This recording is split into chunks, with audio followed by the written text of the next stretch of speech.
Assalamu alaikum. Hopefully, you are doing fine. In today's session, I'm going to talk about symbolism, which means beyond obvious. The visual symbol or picture is used to share an idea. For example, the bird dove represents the symbol of peace.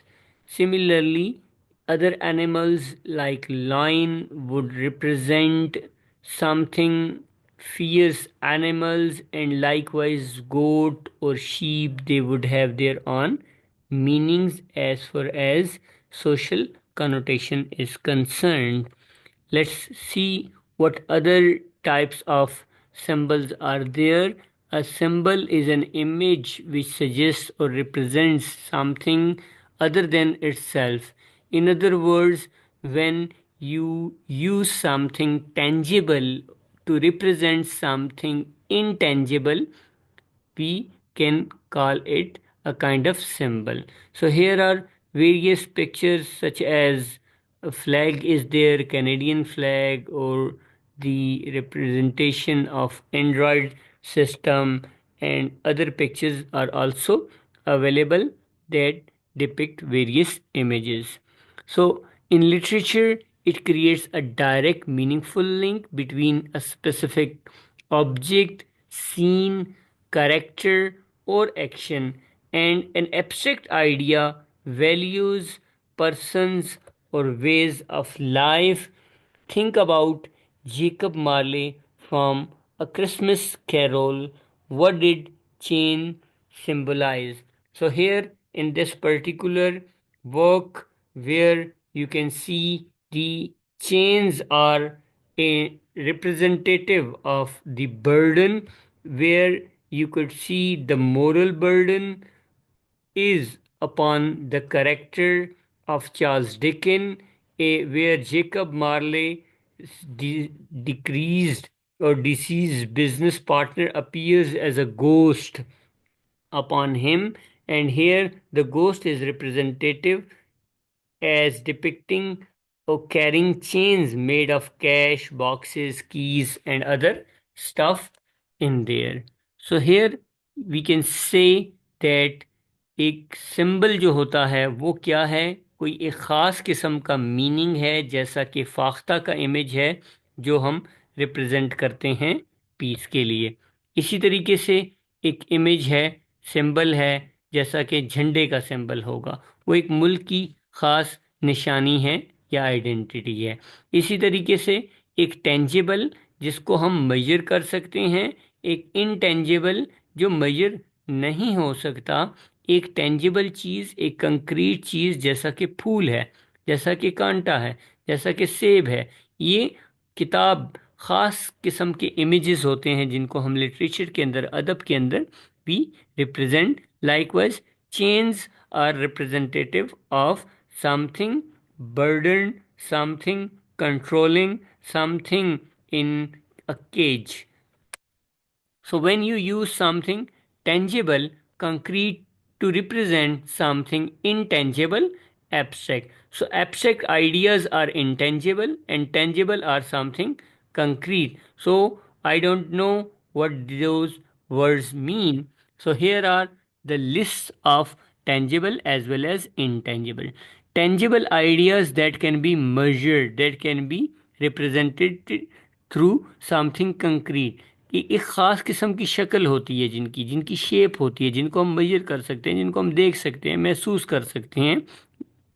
Like a flag, autumn leaves, eagle, peacock, peace sign, wedding band, water, flower, dove. So these are the tangible things that can be measured. There are intangible things that cannot be touched.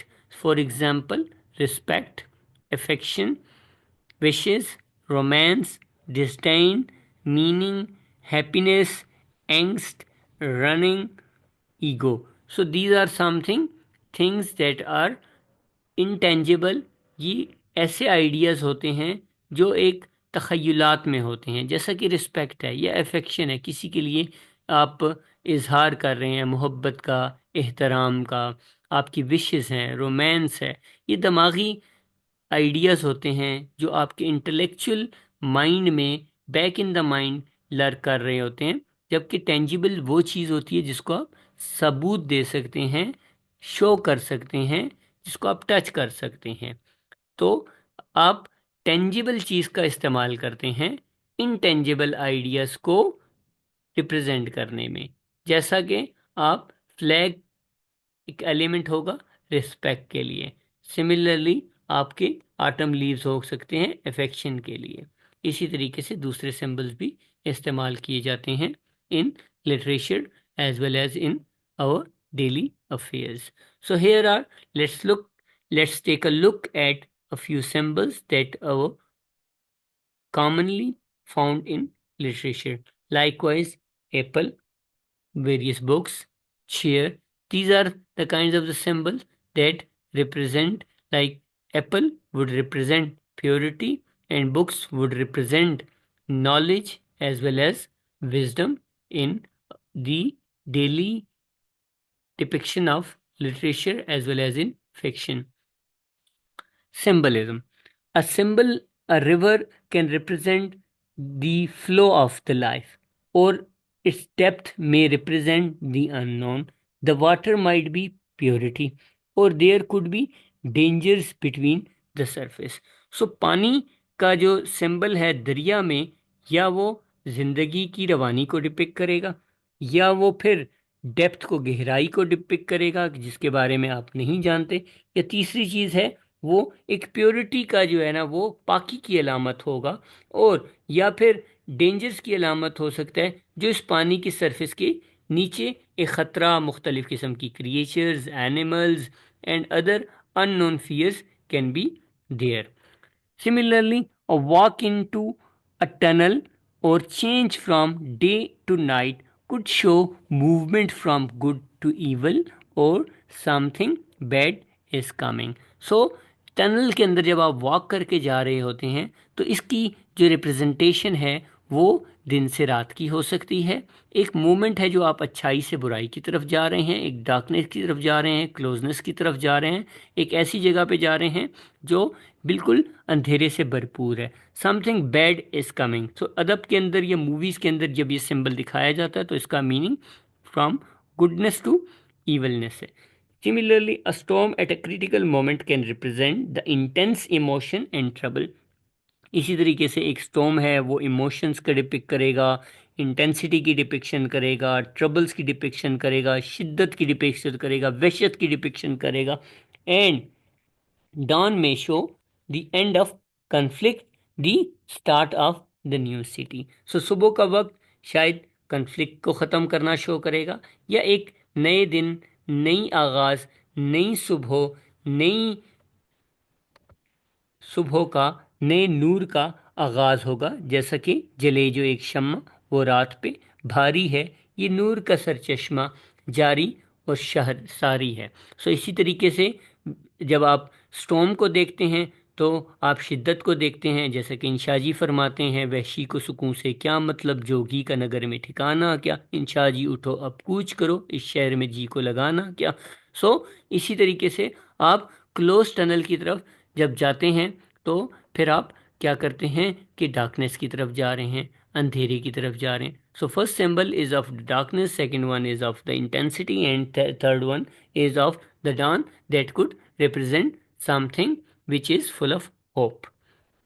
इसी तरीके से in Poe's, Edgar Allan Poe's, a telltale heart, the sound of the beating heart represents the man's guilt. तो उसमें जो heart beat होता है वो इंसान का कॉन्शियसनेस होता है। जब वो एक करेक्टर दूसरे करेक्टर को because of his I he kills that particular man, तो उसका जब पुलिस वाले आते हैं तो वो खुद ही बता देता है, क्योंकि उसका ज़मीर जो होता है वो उसको गिल्ट फील करवा रहा होता है। उस गिल्ट के अंदर क्या करता है कि वो जो साउंड है वो बीटिंग की, वो इंसान का अपना जो है ना वो ज़मीर की आवाज़ होती है, जिसके अंदर से वो उसको गिल्ट महसूस हो रहा होता है जब उसने मर्डर कर दिया।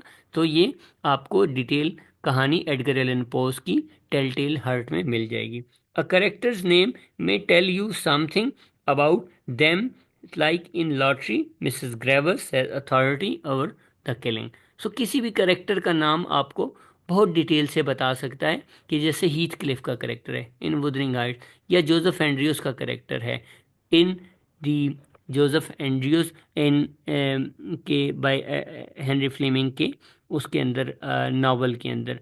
लाइकवाइज वाइट टाइगर के अंदर बलराम हलवाई का करेक्टर। तो करेक्टर के नाम भी बड़े सिंबॉलिक होते हैं, बहुत ज़्यादा रिप्रेजेंट कर रहे होते हैं रियलिटी को, which is beyond and something intangible. And a character's appearance can be symbolic.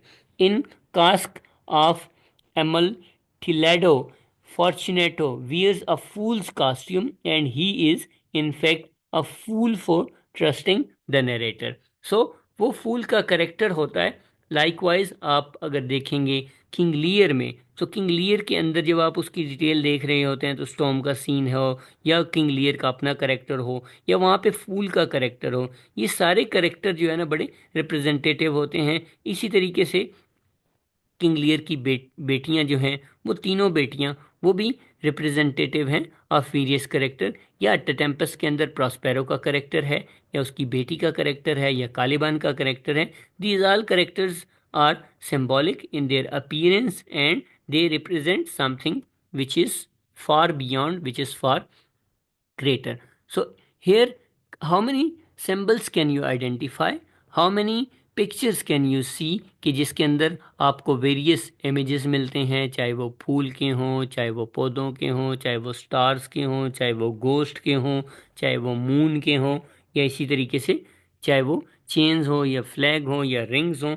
आप वेरियस सिंबल्स मिलते हैं जो हम सोसाइटी के अंदर इस्तेमाल करते हैं, और इन सिंबल्स का हम यूज़ करके एक ख़ास किस्म का इमेज देते हैं। जैसा कि ये डव का करेक्टर है या आउल का करेक्टर है, जैसा कि आउल का करेक्टर वेस्टर्न लिटरेचर के अंदर बहुत ज़्यादा वाइज सिंबल समझा जाता है। लेकिन हमारे यहाँ उल्लू को बेवकूफ़ समझा जाता है, इसीलिए उल्लू या उल्लू का पट्टा बहुत जो है ना इतना मुनासिब लफ्ज़ नहीं समझा जाता। इसी तरीके से गोश्त या ख़तरे की अलामत भी।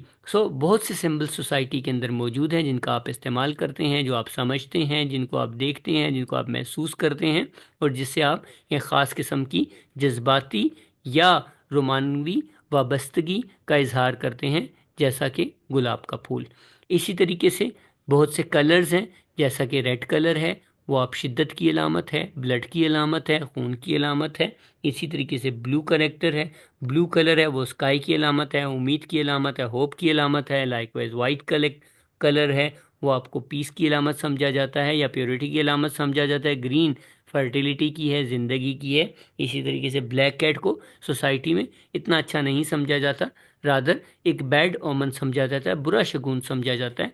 People think various colors are something that represent something beyond those particular apparent colors, rather they represent something which is very intangible, very abstract or very lofty and sublime idea in them. इसी तरीके से मज़ीद list भी मौजूद है, आप इस list का इस्तेमाल करके देख सकते हैं, समझ सकते हैं कि कौन से सिंबल्स किन इमेजेस के लिए आप इस्तेमाल करते हैं। तो इस तरह के सिंबल्स का आप यूज़ करके you can draw various symbols, various note cards to create something which is tangible and but representing something intangible, something abstract. So the poem, एक पोएम हम देखते हैं because I couldn't stop for death। इसके अंदर बहुत से symbols का इस्तेमाल किया है एमिली डिकिंसन ने।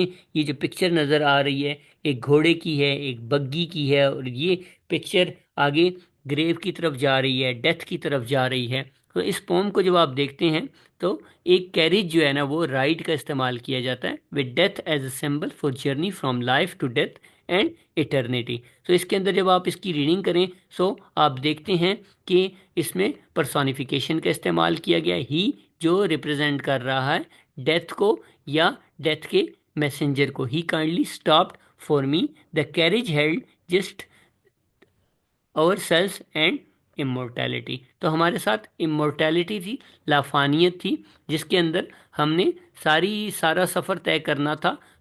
मैं इस जहां से पास होने के बाद, निकलने के बाद गुजर रही थी अपनी कंपेनियन के साथ, जो मुझे लेने आया था एक बग्गी के अंदर, और हमने स्कूल्स देखे, बच्चे देखे, रिसेस देखी, रिंग देखे, और हमने सारी फील्ड, ग्रेजिंग ग्रेन को देखा और सेटिंग सन को देखा। तो बच्चों के खेलने की अलामत जोबन का भरपूर होना है, या ज़िंदगी का बिल्कुल अपने जोबन में होना है। और इसी तरीके से फील्ड्स हैं जो आप देखते हैं, ग्रेन है जो आपका सब्ज़ा है, जो आपका खुराक है, तो ये भी एक अच्छी अलामत है। लेकिन सेटिंग सन जो है वो एक अलामत है, ये सिंबल है ज़िंदगी के गरूब होने में।